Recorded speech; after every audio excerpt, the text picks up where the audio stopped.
오늘 말씀은 마태복음 4장 1절에서 4절입니다. 마태복음 4장 1절에서 4절. 신약성경 마태복음 1절에서 4절.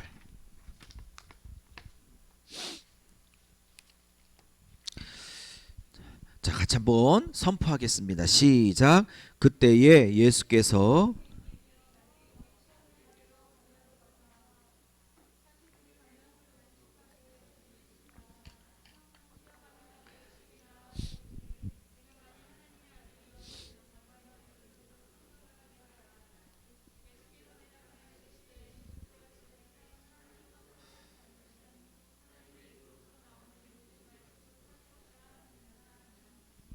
아멘. 할렐루야. 일주일 잘 지내셨어요? 우리 한번 예쁘게 인사합니다. 잘 오셨습니다. 인사할게요. 한 번만 더 인사하고 시작합니다. 하나님께서 끝까지 책임지십니다. 시작. 하나님께서 끝까지 책임지십니다. 어려워도 힘들어도 믿고 삽시다. 할렐루야. 모든 것이 잘 풀릴 때는 하나님이 끝까지 함께 하신다는 게 저절로 믿어지죠. 그런데 우리의 믿음이 필요할 때는 잘 될 뿐만 아니라 어렵고 힘들 때에 하나님이 끝까지 책임져 주실 거라는 것을 믿을 수 있는 그 믿음을 작동해야 하는 것입니다. 그래서 믿음이 더 필요할 때는 어려울 때 믿음이 꼭 필요한 거예요. 믿음 갖고 승리할 수 있기를 바랍니다. 아멘. 저희 세종그날학교에는 주일 예배 때마다 마태복음을 1장부터 순서적으로 계속 강해 설교를 하며 살펴보고 있는 중입니다. 오늘은 14번째 시간으로 오늘은 떡이냐 뜻이냐라는 말씀을 가지고 은혜를 나누고자 합니다. 한번 같이 해볼까요? 시작. 떡이냐 뜻이냐입니다. 이런 흑백 논리의 제목이 그렇게 잘 잡은 제목 같지는 않지만 오늘 말씀에 비추어 가장 적합한 제목이다 이런 생각이 들었습니다. 이제 3장에서 요단강에서 요한에게 침례를 받으신 예수님께서는 이제 본격적으로 사역을 이제 4장부터 시작하십니다. 이제 5장, 6장, 7장 그 유명한 산상수훈을 통해서 말씀 사역을 시작하시고 8장, 9장에 10가지 기적을 통하여 이제 성령의 치유 사역을 이제 본격적으로 시작하시려고 합니다. 이제 5장부터 시작되는 예수님의 본격적인 사역 전에 예수님은 마귀에게 광야에서 3번이나 시험을 받으시고 그 시험을 3번이나 완벽하게 이기십니다. 하나님께서 누군가를 들어 사용할 때 꼭 거치게 하시는 단계가 이 광야예요. 이 광야에서 꼭 승리하고 이 시험을 이겨야 하나님이 그를 사용할 수 있다고 오늘 성경은 말씀하고 있습니다. 광야는 히브리어로 미드바르다라는 말을 써요. 미드바르가 히브리어로 광야예요. 근데 이 미라는 이 접두어는 뭐뭐로부터 혹은 뭐뭐 안에서 뭐뭐에게로부터라는 이런 접두어고요. 이 드바르, 미드바르 할 때 드바르 혹은 다바르는 말씀이란 뜻이에요. 그래서 원래는 다바르에서 미가 붙어서 미드바르 이렇게 된 건데, 그래서 이 광야는 말씀이라는 다바르라는 단어에서 나왔어요.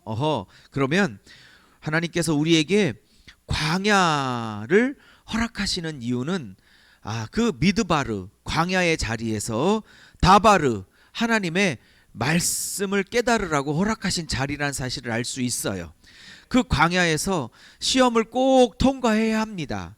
내려놓는 연습, 또 인내하는 연습, 주님만 바라보는 연습, 믿음을 갖는 훈련의 과정, 이런 과정들을 다 승리하고 이겨 하나님 앞에 쓰임을 받게 되는 것이죠. 하나님께서 쓰신 위대한 종들마다 광야가 없었던 종들은 없고 이런 테스트, 시험을 통과하지 않고 그냥 쓰임을 받았던 종들은 없습니다. 물론 딱 한 사람이 있어요. 광야도 없었고 이런 훈련이나 쓰임 받는 그 과정을 위한 시험도 통과하지 않고 바로 하나님이 그냥 높은 자리에 들어 사용했던 단 한 사람이 있었죠. 딱 한 사람, 바로 사울입니다. 사울은 광야도 없었고 시험도 없었습니다. 광야도 없이 시험도 없이 바로 높은 자리에 올라가 40년을 다스렸던 사울은 소위 왕관의 무게를 감당할 수 없었어요. 하나님께서 주시고자 하는 축복의 그 왕관을, 그게 물질이든 뭐 저처럼 목회든 무엇이든 자녀의 축복이든 뭐든, 하나님께서 주시는 그 영광의 그 축복의 관을, 왕관을 감당하려면 그걸 감당할 수 있는 근력이 있어야 해요. 왕관을 쓰고 싶은 사람은 왕관의 무게를 견딜 힘이 있어야 하는 것입니다. 그래서 하나님께서 반드시 광야 시험들을 이렇게 겪게 하시고 또 그 속에서 훈련하시고 꼭 이기도록 하나님이 연단하시는 것이죠. 예수님께서 3번의 시험을 이기십니다. 우리는 지난주에 이 3번의 시험 서론을 공부를 하였습니다. 그 중에 이제 오늘은 첫 번째 시험을 좀 본격적으로 살펴보고자 합니다. 오늘 시험은 돌을 명하여 떡이 되게 하여 네 배고픔을 빨리 해결하라 라는 시험입니다. 그리고 다음 주에 배우겠지만 두 번째 시험은 성전 높은 곳에 예수님을 마귀가 세워놓고 한번 뛰어내려 봐봐. 하나님이 너를 살려주시는지 안 살려주시는지, 하나님이 너를 천사를 통해서 보호하시는지 보호하시지 않는지, 즉 하나님이 너를 책임져 주시는지 한번 테스트 해보라는 하나님을 향한 신뢰를 건드려 보는 시험이었어요. 3번째 시험은 다다음 주에 같이 나누겠지만 천하 만국의 영광을 보여주고, 이제 하나님께 천하 만국의 영광을 보여주고 마귀에게 절을 하면 내가 이 천하 만국의 영광을 너에게 주겠다, 마치 자기 것처럼 거짓말을 떨면서 말입니다. 자, 오늘 그중에 오늘은 첫 번째 시험, 잘 알고 계시는 시험이죠. 40일 동안 금식하고 배가 굶주린 예수님께 그러니까 돌을 명하여 떡으로 만들어 그 배고픔을 채우라는 부분입니다. 자, 오늘은 이게 4절까지인데요. 뭐 배경 설명은 다 드렸습니다. 너무나 유명하고 잘 알고 계신 부분인데 그러나 메시지는 굉장히 깊어요. 오늘 이 짧은 본문을 가지고 몇 가지 은혜를 짧게 나눠보도록 하겠습니다. 정리해 왔으니까 여러분 필요한 분은 가져가시고요. 이따가 끝나고 또 아닌 분들은 또 적으면서 들어보시기를 바랍니다. 자, 첫 번째입니다. 같이 한번 해볼까요? 시작. 모든 삶의 영역에 금식의 영성을 가지십시오. 할렐루야. 금식의 영성을 가져라. 목사님 오늘부터 금식하란 뜻입니까? 그거 아니에요. 열심히 잡수시고요, 건강하시고 튼튼하셔서 일상생활 잘 사시기를 바랍니다. 제가 오늘 첫 번째로 나누고 싶은 것은 금식하라는 게 아니라 금식의 근본 원리, 금식의 영성을 좀 다 가지셨으면 하는 마음이 있습니다. 여러분, 오늘 예수님께서 40일 동안 금식을 하셨습니다. 왜 금식하셨을까요? 이제 4장 끝부분부터 혹은 5장부터 시작되는 말씀 사역과 또 치유 사역을 위해서 예수님은 금식을 하셨습니다. 금식을 하셔야만 예수님께서 사역을 잘 할 수 있을까요? 전혀 그렇지 않습니다. 저 같은 목사는 금식이 좀 필요하지요. 능력이 없으니까. 이런 금식을 하면서 좀 하나님의 능력도 구하고 은혜도 구하는 과정이 필요해요. 근데 우리 예수님은 굳이 금식이 능력을 위해서 필요한 분이 아니에요. 우리를 위한 어떤 교훈을 가지고 금식을 지금 하신 거 아닌가라는 생각을 제가 해봅니다. 왜? 이런 의미 때문에 그런 거죠. 여러분, 금식이란 게 무엇입니까? 금식 해보신 분들 계세요? 며칠씩 금식을 해보신 분 계십니까? 제가 아시는 선배 목사님들 중에 또 동기들 중에 20일, 40일, 30일, 뭐 열흘, 뭐 7일 뭐 이런 식으로 금식을 하는 목회자들이 꽤 있습니다. 참 대단하다고 저는 생각을 합니다. 3일씩 몇 번은 금식을 해봤지만 3일도 겨우 힘들게 채웠어요. 저는 금식을 하면 그렇게 구토가 나가지고, 원래 금식하면 안 좋은 부분이 가장 먼저 반응이 온다는데 저는 위가 가장 먼저 이렇게 너무 힘들어서 금식을 잘 못하는 편이기도 해요. 그렇지만 가끔 해보면 너무 힘들죠. 여러분, 금식은 육신의 공급을 며칠 동안 공급을 중단하는 사건입니다. 육신적으로 힘을 빼는 사건이에요. 여러분, 이 외적인 금식은 영적으로 어떤 근본 원리를 갖고 있냐면 제가 잘 정리를 화면에 온 것처럼 이런 의미를 갖고 있어요. 여러분, 금식은 밥을 안 먹는다 란 뜻이 아니에요. 금식은 내가 밥을 안 먹으면서까지 40일을 굶을 테니까 이거 해결 안 하면 나 죽습니다, 그러고 떼쓰는 것도 아니에요. 한국교회 많은 분들의 금식은 거의 떼를 쓰는 수준이에요. 이거 해결 안 하면 당신의 자녀 죽습니다, 당신의 딸 죽습니다, 당신의 아들 죽습니다 라고 이렇게 하나님 앞에 약간의 협박을 담아 내가 이렇게 죽기까지 금식을 하고 밥을 안 먹고 있는데 해결을 안 해주실 거예요. 그래서 문제 해결에 관한, 그렇죠, 이게 정답이죠. 문제 해결을 초점을 맞추고 있는 금식이 대부분이죠. 그게 틀렸다는 게 아닙니다. 문제 해결 때문에 금식하십시오. 필요하다고 저도 생각을 합니다. 그런데 신구약에서 금식은 그렇게 문제 해결 때문에 금식을 하기보다는 다음과 같은 내용 때문에 금식을 합니다.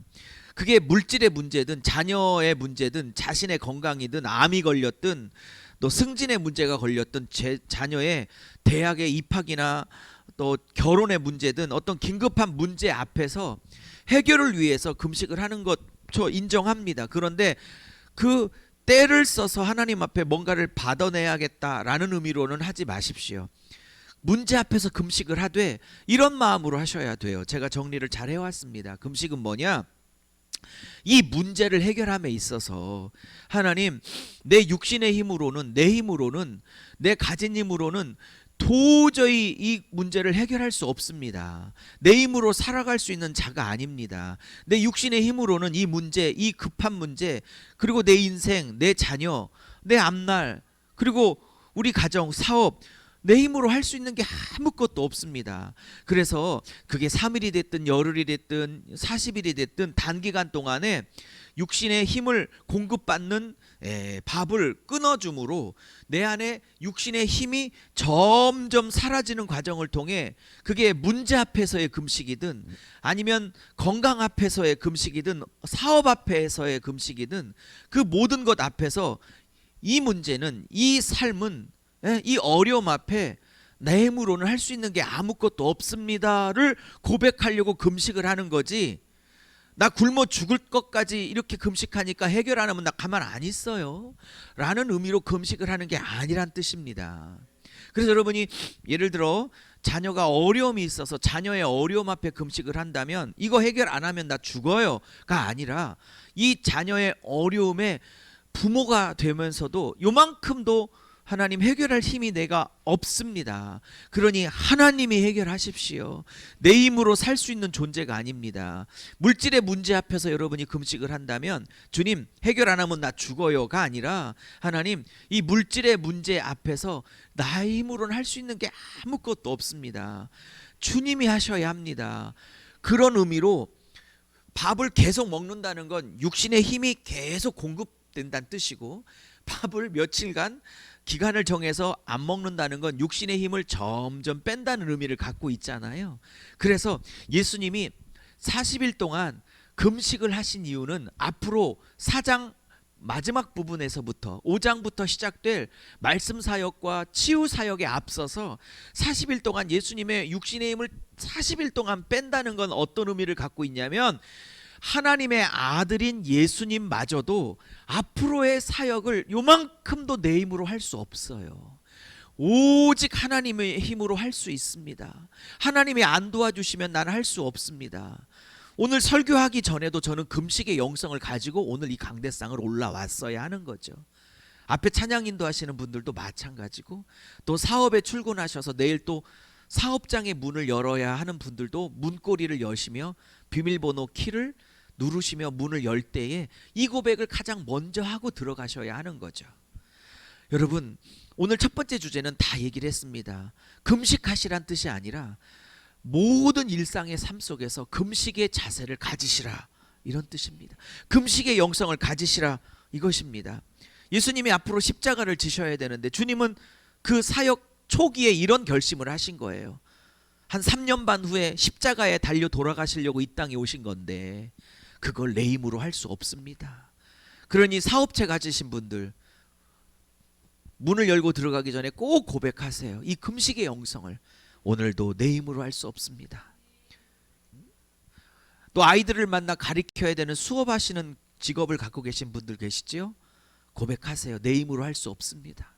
우리 학생들 이제 개학하면 곧 이제 대학에서 수업을 받아야 될 텐데 주님 도와주십시오 라고 고백하며 들어가시기를 바랍니다. 운전하시는 분도 타자마자 하나님 오늘도 하나님이 하시옵소서.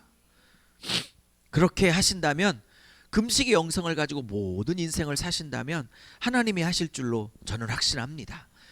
두 번째입니다. 두 번째 같이 나눠볼까요? 시작. 사탄은 나의 가장 약한 부분을 알고 집중적으로 공격합니다. 40일을 금식하고 난 다음 예수님이 굉장히 줄이셨어요. 사실 금식하신 분들 얘기를 들어보면 한 20일쯤 넘어가면 이제는 배가 고픈지 안 고픈지 거의 감각이 없답니다. 실제로 하면. 실제로 40한 분들 얘기 저 선배들이 있어요. 제가 안 해봐가지고 40일 금식하신 분 선배들 얘기 들어보면 이제 끝나고 나면 이게 배고픈지 안 배고픈지 아무 감각이 없답니다. 제일 고비가 한 일주일 안쪽에, 한 열흘 안쪽에가 고비고 한 일주일 열흘 넘어가면 아예 감각 자체가 아예 사라진다고 해요. 근데 예수님은 뭔가 하실 말씀이 있어서 오늘 40일 이후에 굶주렸다라는 얘기를 하고 있네요. 여러분, 사탄이 나타났어요. 첫 번째 시험을 너 배고프지? 라는 의미를 담아서 너 돌을 명하여 떡이 되게 해라 라는 짧은 한 센텐스를 예수님께 유혹의 말로 던져요. 이 말에는 여러 가지 의미가 갖고 있죠. 예수님이 줄이셨다라는 걸 얘가 간파하고 있는 거죠. 그리고 떡이 되도록 해라 라는 말에는 먹어라 라는 의미도 있는 거예요.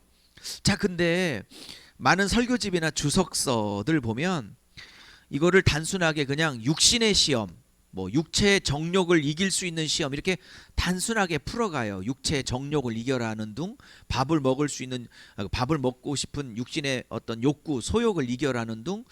근데 이런 오늘 시험은 그렇게 단순하지가 않아요. 제가 두 가지로 풀어보려고 하는데 첫 번째는 좀 쉽게 풀어보려고 했습니다. 첫 번째는 뭐냐? 사탄의 공격은요, 예수님마저도 근데 이 하나씩 풀어가기 전에 아셔야 될 게 있어요. 이 우리의 원수마귀 사탄은 예수님마저도 시험하고 넘어뜨리려고 했다는 사실을 기억하셔야 돼요. 예수님마저도 시험하려고 하는 사탄, 예수님마저도 넘어뜨리려고 하는 사탄. 그러니 우리는 얼마나 더 넘어뜨리려고 하고 얼마나 더 공격하고 얼마나 더 쓰러뜨리려고 하고 싶겠어요. 그러니 준비하고 계시고 경계하고 계시고 깨어 계셔야 할 줄로 믿습니다. 근데 가장 약한 부분을 공격함으로 예수님을 넘어뜨리려고 하는 것처럼 우리도 가장 약한 부분을 공격하며 넘어뜨리려고 한다는 사실이에요. 예수님에게 지금 밥의 문제는, 떡의 문제는 굉장히 약한 부분입니다. 왜? 40일 동안 너무 굶주리셨거든요. 사탄이 영악한 존재예요. 그래서 오죽하면 예수님이, 아니 하나님이 만드신 창조물 중에 뱀이 가장 교활하더라 라는 표현을 써서 지혜로운 뱀을 통해서 사탄을 묘사하고 있을까요? 여러분, 이 악한 지혜를 갖고 있는 사탄은 굉장히 영악해요. 어쩌면 우리보다는 좀 더 악한 부분에 있어서는 좀 더 교활하고 좀 더 머리가 좋아 보입니다. 그러니 여러분이 하나님의 힘을 힘입지 않으면, 저와 여러분이 하나님의 힘을 의지하지 않으면 이런 사탄의 공격에 날마다 넘어갈 수밖에 없다는 사실을 기억하셔야 해요. 할렐루야. 여러분, 사탄은 예수님의 가장 약한 부분을 공격했어요. 밥의 문제입니다. 여러분은 어떤 부분이 약하세요? 돌을 명하여 떡이 되게 하라는 말에 제가 따옴표로 두 개의 문장을 써왔는데, 이런 제가 풀어 쓴 의미가 지금 예수님에게 담겨져서 미혹의 말이 나가고 있는 거예요. 제가 두 개 따옴표로 정리를 했는데 이런 거예요. 말씀은 그렇게 단순하지 않아요. 이런 얘기예요. 야, 떡도 책임져 주지 않는 하나님이라면 네가 앞으로 이 아버지라는 이 하나님을 믿고 따라야 될 이유가 뭐냐? 그렇게까지 신앙생활을, 그렇게까지 하나님을 믿고 섬겨고 또 따라야 될 이유가 뭐냐라는 겁니다. 제가 적용을 한 거예요. 여러분도 지금 떡의 문제가 심각할 수도 있어요. 떡도 해결해 주지 않는 하나님을 왜 오늘 예배를 나와서 기도를 하며 믿고 따라야 해 라는 사탄의 의미가 담겨져 있는 거예요. 떡이나 만들어 먹어. 떡이나 만들어 먹어. 왜? 아버지라는 분이 도대체 떡도 책임져 주지 않는다면 네가 스스로 알아서 먹어. 그런 아버지 의지하며 살 필요가 뭐가 있는 거야 라고 하면서 지난주에 읽었지만 3절에 네가 하나님의 아들이라면 이라는 말부터 꺼내놓고 돌을 명하여 떡을 만들어라고 하고 있지 않아요? 이 말의 핵심은 하나님의 아들이고 아버지가 하나님인데 어떻게 하나님이 이런 떡 문제도 해결해 주지 않냐라는 그런 하나님과 아들 예수님 사이에 이간질이 시작됐다고 생각하셔야 하는 것입니다. 여러분 안에 이 문제도 해결해 주지 않는 하나님이라면 내가 끝까지 하나님을 섬겨야 돼? 라는 의심이 딱 들어오는 순간 이해는 가지만 이게 사탄이 얼마든지 나의 이런 의심 속에서 역사할 수 있는 거구나 라는 생각을 꼭 하셔야 하는 것입니다. 자, 오늘 이 떡을 만들으라는 의미 속에서 두 번째는 조금 더 깊은 의미가 있어요. 이건 뭐냐면 조금 어려울 수도 있지만 이런 의미도 있다고 생각합니다.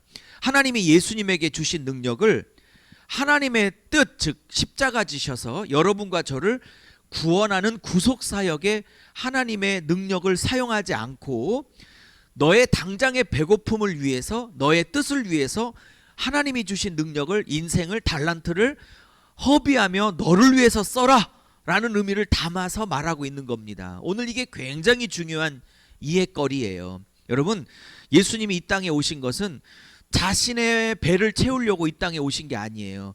하나님이 예수님에게 주신 그 놀라운 능력들은 하나님의 목적과 계획에 맞게 사용되었을 때 빛을 발하는 거지, 자신의 문제와 자신의 만족을 위해서, 자신의 배를 위해서 사용하라고 주신 능력이 아니세요. 예수님은 단칼에 이 떡을 만드는 문제를 거절하십니다. 왜? 지금 이 부분에 하나님의 능력을 갖다가 써서 떡을 만들면 이건 하나님의 뜻과 무관해요. 십자가를 통하여 영혼들을 구원하는 일과 무관하다고요. 이것은 자신을 위해서 쓰는 일이에요. 그러니 예수님이 이것을 단칼에 거부하셨습니다. 말씀으로. 그런데 한 1, 2년 정도 있다가 십자가 지시기 한 중간쯤에 한 3일 설교하시고 난 다음에 사람들이 너무 배고파가지고 돌려보낼 수 없으니까 소년이 갖다 바친 물고기 2마리와 보리떡 5개로 남자만 5,000명, 아이들과 여인들을 아마 치면 2만 명에서 한 3만 병 정도 되는 사람들을 위해서는 떡을 만드시죠. 이때는 떡 만드는 걸 거부하고 그때는 떡을 기쁨으로 만드십니다. 왜요? 지금 떡 만드는 일은 하나님께서 내게 주신 능력을 나를 위해서, 하나님의 뜻과 관계없이 나를 위해서 쓰는 것이지만 오병이어 때 만드신 그 떡은 하나님의 뜻에 합당한 기적이거든요. 하나님의 뜻과 일치한 능력을 발휘한 것이거든요. 할렐루야. 사람을 살리는 일에 쓰신 거거든요. 그러므로 오늘 이 떡을 만들어라 라는 이 사탄의 유혹 속에는 이런 대각 여러 가지 의미 중에 꼭 기억하실 한 2가지 의미가 있다는 것입니다. 사랑하는 여러분, 오늘 두 번째 주제는 뭐예요? 가장 약한 부분을 사탄이 공격한다는 거예요. 저는 무엇이 약할까요? 여러분은 무엇이 약할까요? 잘 신앙생활하다가 어느 부분만 딱 건드려지면, 사탄이 어느 부분만 딱 건드려지면 확 뒤집히는, 하나님이고 뭐고 예수고 뭐고 믿음이고 뭐고 교회고 뭐고 나 다 때려쳐 라고 이렇게 확 뒤집어져 가지고 하나님 앞에 확 등을 돌리려고 하는 나만의 문제가 뭐냐 이겁니다. 어느 부분을 건들면, 사탄이 어느 부분을 건들면 여러분은 갑자기 확 영적으로 다운이 되시나요? 저는 있어요. 그래서 늘 조심하려고 하고 사탄에게 틈을 주지 않으려고 해요. 뭐 개인적인 것이라 공개적 강단에서 말하기는 좀 어렵지만 각자가 있으실 거예요. 어느 부분만 딱 건들면 내가 굉장히 힘들어지고 굉장히 다운되는 부분이 있으시죠. 제가 오늘 이 얘기를 할 때 지금 생각나는 영역이 있죠. 돈의 문제든 아니면 아내의 관계의 문제든 아니면 자존심이든 어떤 상처든 아니면 어떤 두려움이든 미래에 관한 어떤 염려든 뭐 자식의 문제든 뭐든, 예? 건들기만 하면 내가 그냥 아주 어쩔 줄 모르고 그냥 확 다운되는 부분이 있죠. 사랑하는 여러분, 세 번째 주제를 넘어가기 전에 축복합니다. 오늘 나를 평생 다운시키고 무너뜨렸던 그러한 영역들이 오늘 예수님의 보호 가운데 완전히 보호되어져서 다시는 사탄에게 공격의 거리가 되지 않기를 예수의 이름으로 축복하고, 약한 부분이 온전히 회복되기를 예수의 이름으로 축복합니다. 그 영역만 오면 자꾸 넘어지니까 이 영역은 꼭 극복해야 될, 그리고 이 부분을 가지고 하나님 앞에 오랫동안 나아가서 좀 깊이 나가고 오랫동안 이 부분을 갖고 나아가서, 물론 기도하시란 뜻이에요. 기도의 과정을 통해서 이 부분을 꼭 해결할 수 있기를 바랍니다. 그러니까 사탄이 저놈은 뭐만 건들면 넘어질 걸 뻔히 아니까 막 불타오르고 신앙이 좋고 성령이 충만하고 오늘 뜨겁게 예배를 드려도 어차피 뭐 내가 저 영역만 건들면 쟤는 빡 한 방에, 저 가정은 한 방에 빵 넘어질 걸 아니까 여유 만만한 거죠. 여러분, 그런 빈틈이 없으셔야 돼요. 그 부분을 가지고 오래 하나님 앞에 나가셔야 돼요. 그러니까 어느 부분만 오면 콱 마음이 힘들어지는 영역이 있죠. 그 영역은 하나님이 내게 갖고 나오렴, 기도로 갖고 나오렴 하는 영역입니다. 다 제가 볼 때 다 있으세요. 하나씩 꼭 주님 앞에 갖고 나가서 주님께서 치유하시는 경험을 할 수 있기를 축복합니다. 자, 세 번째입니다. 세 번째. 시작. 마귀의 시험을 이기는 것은 말씀의 검입니다. 할렐루야. 돌을 명하여 떡이 되게 하라. 이렇게 유혹이 들어왔어요. 제가 만약에 예수님이었으면 어쩌면 배고프다고 하셨으니까 얼른 청춘 남녀들 외로움 때문에 너무 외로우고 고독한데 사단이 싹 음란을 심어줘서 그냥 음란 즐기면서 오늘 고독을, 외로움을 해결을 해. 그러면 싹 넘어가면 안 돼요. 뭐가 약한지 아니까. 우리 청년들은 이런 음란함, 이런 부분들이 굉장한 또 유혹의 거리가 되죠. 얼른 결혼해서 건강한 가정을 이루는 것도 또 지혜일 것이다 라는 생각이 들어져요. 오늘 가장 굶주려 하는 예수님께 이런 유혹이 들어왔을 때 예수님은 어떻게 물리치셨을까요? 기도로요? 윽박질름으로요?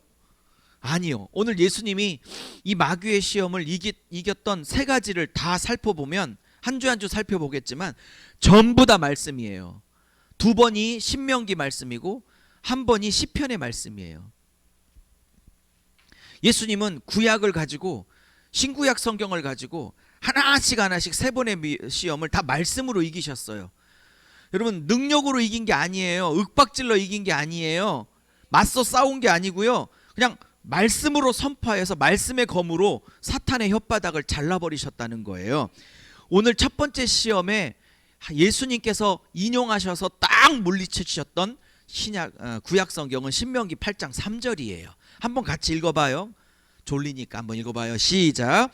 너를 낮추시며 너를 줄이게 하시며 또 너를 알지 못하며 내 조상들도 알지 못하던 만나를 내게 먹이신, 그 다음이 중요해요. 시작. 사람이 떡으로만 사는 것이 아니요 여호와 입에서 나오는 모든 말씀으로 사는 줄 네가 알게 하려고 하심이라. 할렐루야. 신명기 8장 3절입니다. 오늘 마태복음 4장 4절에 그대로 우리가 읽어봤죠. 돌을 명하여 떡이 되게 하라는 시험 앞에 사람이 떡으로만 사는 존재가 아니요 하나님의 입에서 나오는 모든 성경의 말씀을 이루려고 사는 존재다 라는 신명기 8장 3절. 그러니까 예수님이 오늘 이 마태복음 4장 4절을 말씀하실 때 예수님이 만들어낸 센텐스가 아니고요, 신명기 8장 3절 후반절을 그대로 인용하신 거예요. 그랬더니 첫 번째 시험에 깨갱그리고 사탄이 물러갈 수밖에 없었어요. 여러분, 어떤 여러분의 개인적인 넘어짐과 약함이 달라서 분야들은 좀 다르겠지만 여러분에게 이런저런 공격이 약한 부분에 올 때마다 여러분이 기도를 많이 해서 이길 수도 있죠. 또 담임 목사님과 상담을 통해서 이겨낼 수도 있죠. 물론 다 좋은 방법이라고 생각해요. 근데 오늘 예수님께서 우리에게 샘플로 제시한 방법은 그 순간 말씀의 검으로 사단의 공격을 이겨라 라는 겁니다. 예수님이 오늘 창작하신 말씀이 아니세요. 그냥 신명기 말씀을 그냥 갖다가 꽂으신 거예요. 뭐에? 사탄의 입술에, 사탄의 혀를 자르신 겁니다. 여기에 굉장히 중요한 게 있어요. 여러분, 이 말씀의 의미는 이제 네 번째 설명을 하겠지만 그건 네 번째로 미루고요. 요한일서 2장 14절에 이런 말씀이 있어요. 언제 한번 설교를 하려고 하는 본문이기도 한데요.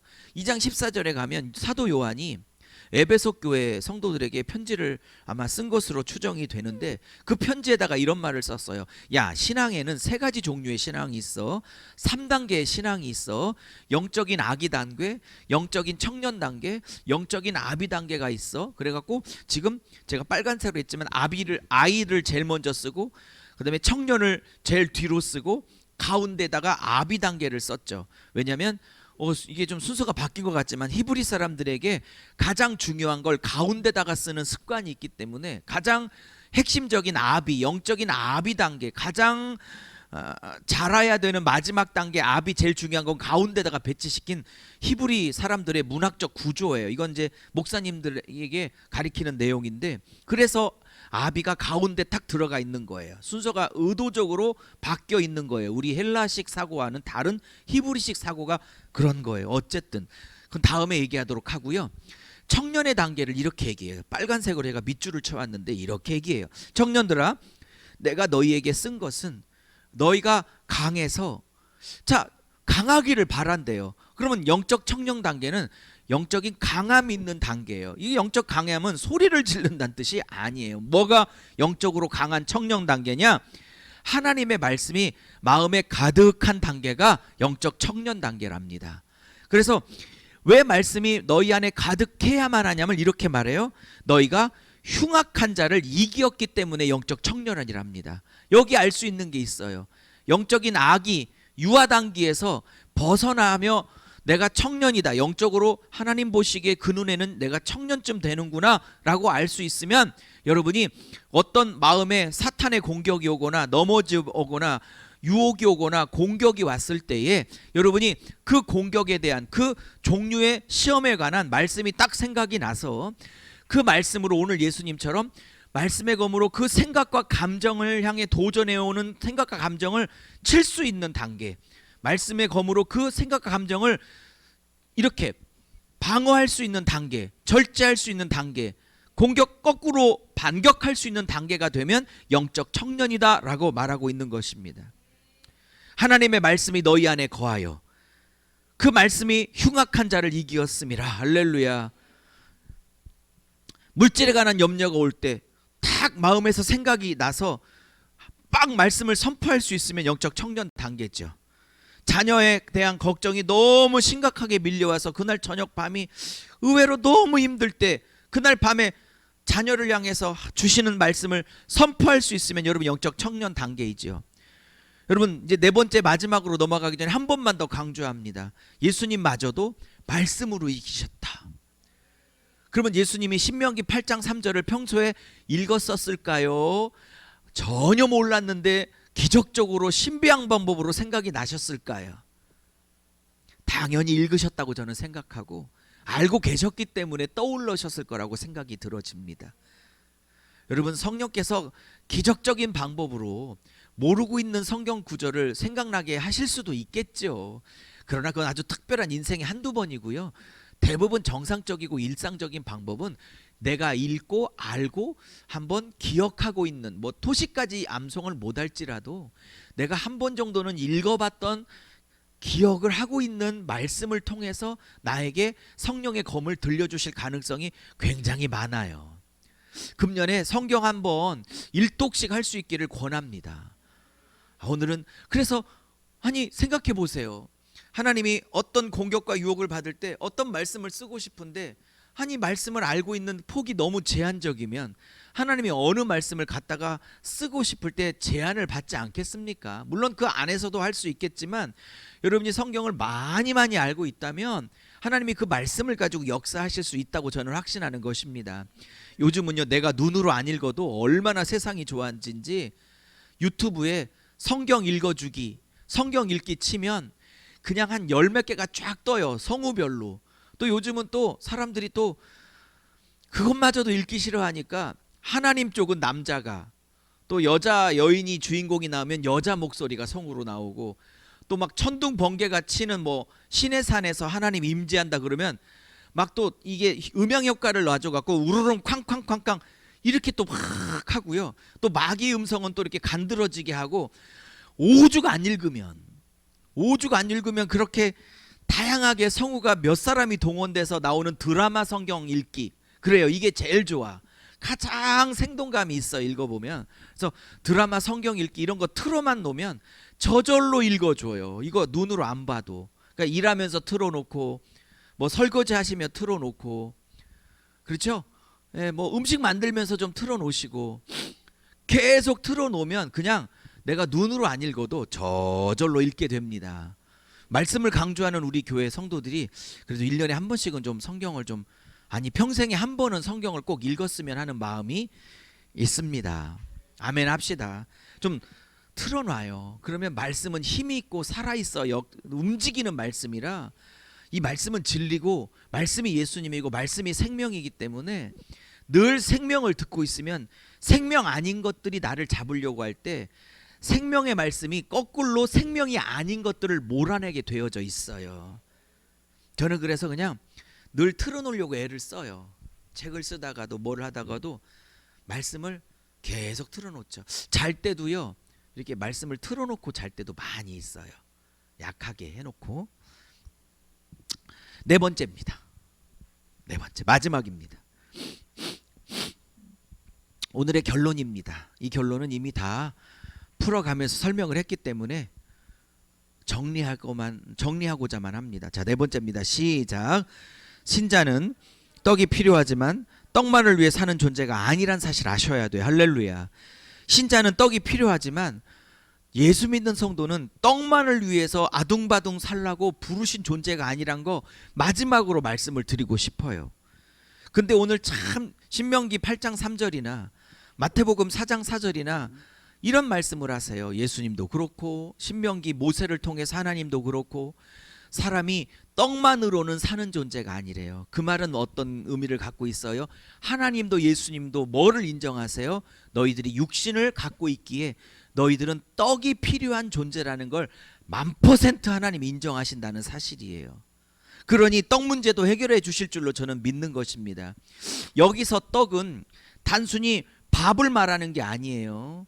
육신을 갖고 있기 때문에 잠이 필요하고 휴식이 필요하고 또 좋은 아내가 필요하고 남편이 필요하고 따뜻한 가정이 필요하고 좋은 교회 공동체가 필요하고 물질도 필요하고 옷도 필요하고 먹을 것도 필요한, 모든 육신을 갖고 있기에 필요한 모든 환경적인 필요를 다 담아 너희들은 떡이 필요한 존재란 사실을 하나님이 인정하시는 거라고요. 할렐루야. 왜요? 하나님이 우리의 영만 만든 게 아니라 우리의 육신 또한 만들었기에 우리의 육신의 필요, 환경의 필요, 사랑의 필요, 아내의 필요, 남편의 필요, 자식의 필요, 또 우리 자식들에게는 부모의 필요, 환경의 필요, 사옥, 물질의 축복의 필요, 이 모든 필요들을 다 알고 계신다는 거죠. 자, 근데 말씀을 마무리해요. 사랑하는 여러분, 주님은 우리가 떡이 필요한 존재라는 건 너무 잘 알고 계셔서 공급하시려고 애쓰시는 분이란 건 제가 알지만 오늘 말씀은 이렇게 이어가요. 사람이 떡으로만 사는 존재가 아니라는. 여러분, 떡을 위해서, 여기서 떡은 다양한 걸 포함하고 있지만 그것이 최종 목적인 줄 알고 떡만을 위해서 사는 자들을 불신자라고 하는 거예요. 하나님을 모르는 존재라고 하는 거예요. 그러나 예수 믿고 하나님을 아버지로 둔 존재들은 떡은 필요하지만 떡만을 위해서 사는 존재가 아님을 오늘 반드시 하나님 우리에게 가르쳐 주고 싶으시다고 저는 믿습니다. 적어도 신자는 제가 써왔죠. 떡만을 위해 사는 존재가 아니고요. 아버지 하나님의 뜻과, 즉 예수님에게는 십자가를 지셔서 우리를 구원하시는 거죠. 하나님의 뜻과 하나님의 목적을 이루기 위하여 사는 존재가 저와 여러분인 것을 잊지 말라고 오늘 본문은 말씀하십니다. 그러나 하나님의 뜻과 목적을 위해서 살 때에 그 목적을 위해서 사는 자들에게서 하나님은 떡이 필요한 걸 알아 반드시 공급하신다고 약속을 하시는 겁니다. 자, 그 다음 말씀 한번 보시죠. 6장 33절 제가 써왔습니다. 이렇게 말씀하세요. 같이 읽어봐요. 시작. 그런즉 너희는 먼저 그의 나라와 그의 의의를 구하라. 그리하면 이 모든 것을 너희에게 더하시리라. 할렐루야. 이때 그의 나라와 의의를 구하라를 오는 본문의 용어로 바꿔 쓴다면 아버지의 뜻과 아버지의 계획과 아버지의 목적을 이루려고 하는 것, 그것이 그의 나라와 그의 의의를 위하여 사는 거예요. 그러려면 하나님이 이 떡을 공급하신다는 말을 그 모든 것을 더하여 주시리라고 말씀하신 것입니다. 할렐루야. 제가 한 말씀 더 정리해 왔어요. 예수님께서 요한복음 17장 4절에 십자가 지시기 전날 밤에 마지막 하나님과 깊은 기도를 나누십니다. 그 기도 가운데 한 문장을 제가 적어 왔어요. 예수님께서 이런 기도를 하나님께 하고 계시네요. 같이 한번 읽어봐요. 시작. 아버지께서 내게 하라고 주신 일을 이루어 아버지를 이 세상에서 내가 영화롭게 하였나이다. 할렐루야. 저는 앞에 이 말씀을 너무 좋아해요. 제가 인생을 살아가는 어떤 모토 같은 것으로 저는 정하고 사는 말씀이에요. 아버지께서 내게 하라고 주신 일, 그게 뭘까요? 아버지께서 내게 하라고 하신 일, 그게 뭔지 분명히 아는 자들은요 인생을 허비하지 않아요. 아버지가 내게 하라고 하신 일을 청소년 때부터 가르쳐줘야 아이들이 방황하지 않아요. 맨날 핸드폰만 보고 게임만 붙잡고 있지 않는다고. 이거를 저는 언제 깨달았냐면 한 30대 후반에 깨달았어요. 그래서 늦게 목회를 시작했어요. 이거를 일찍 깨달으면 우리 아이들이 청년 때, 청소년 때 시간을 아낄 수 있습니다. 시간을 방황하지 않습니다. 하나님이 내게 하라고 하신 일이 무엇인지 반드시 어렸을 때 일찍 가르쳐야 해요. 여러분, 이제 우리는 다 거의 다 엄마 아빠께서 여기에 앉아 계십니다. 인생을 한 40년, 50년, 60년 이렇게 살아가고 계십니다. 여러분은 내게 하라고 하신 아버지의 말씀이 무엇인지 들어보신 적이 있습니까? 아버지께서 내게 하라고 하신 일이 무엇인 줄 아십니까? 그 중에 첫 번째는 뭔 줄 아십니까? 북한 가야 되나? 아프리카 가야 되나? 동남아시아 선교하러 모든 걸 놓고 가야 되나? 꼭 이렇게 생각해. 아니에요. 아버지께서 내게 하라고 하신 일 중에 첫 번째는 예수 닮아가는 일이에요. 하나님의 성품을 회복하는 일이에요.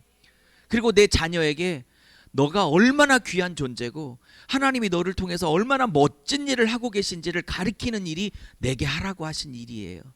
그리고 저처럼 말씀으로 섬기는 자는 말씀을 연구하고 물질로 섬기는 자들은 물질을 벌고 기도로 섬겨야 될 자들은 기도하고 찬양으로 섬겨야 될 자들은 찬양하고 실제로 선교사님들처럼 나가야 될 분들은 나가기도 하고 각자에게 사역적으로 허락하신 일들 그냥 열심히 하다가 사명 감당하고 사시다가 하나님 오라 하실 때 올라가면 되는 거예요.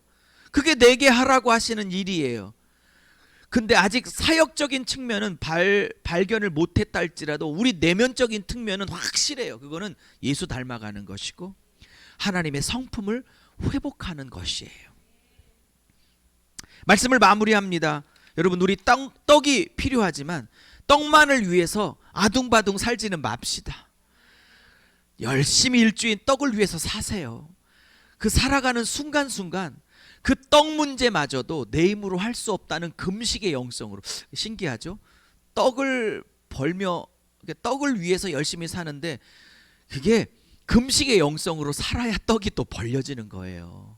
사랑하는 여러분, 일주일 동안 이제 오늘 말씀 배웠으니까 꼭 기억합시다. 떡은 필요하지만 떡만을 위해서 올인하는 존재로 부르신 존재가 아니라는 거. 그건 불신자나 그렇다는 거.